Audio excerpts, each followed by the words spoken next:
have voices for all of your characters. I mean, how do they sound in your head? Yeah, all my characters have voices. I can't necessarily do them all in my voice because I'm not terribly good at voices all the time. But yeah, Lester had a very distinct voice. He kind of sounded like um,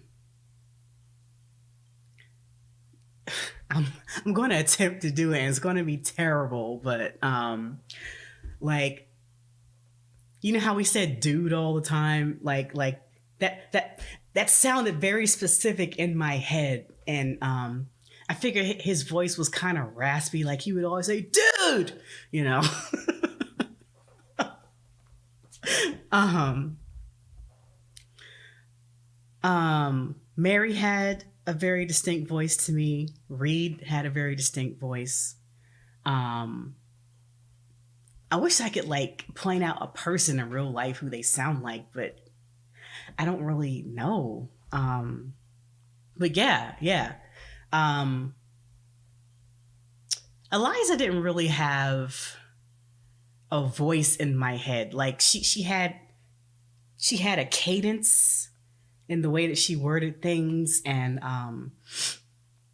like Eliza's voice is more stylistic, you know, because her character was heavily inspired by a character I know from real life.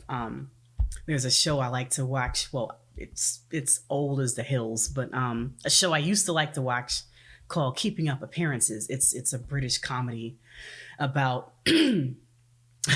this woman who she is regular middle class, but she just thinks she's so much higher than she is, and nobody really knows why, because it's not like she comes from money. Her parents were really poor. And the rest of her family is poor, except her one sister who married a rich man. She's very proud of her. Um, and she married a regular working class guy, and they live in a regular working class neighborhood. But she just thinks that she's in a place where she's not. So Eliza reminds me so much of her.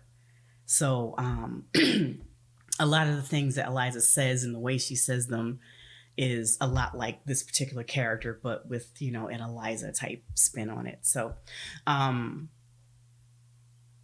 I don't hear her audibly in my head, but, you know, her style is very much something very specific. Um, Asia kind of has a voice. Um, Jared doesn't really have much of a voice in my head. I very rarely hear him saying stuff. All those Pruitts, really. Um, yeah, I don't really know what Caden sounds like. I know what Brienne sounds like. But yeah, to answer the question, yes, lots of my characters have audible voices in my head. And I wish I could do them for you, but I'm just not talented like that. Is this too many questions? No, never. Never. I like all the questions. And I wish you would have sent me all of them, but that's okay. We already talked about this. She says, congratulations on finish. Have a cup of tea. I am. Thank you.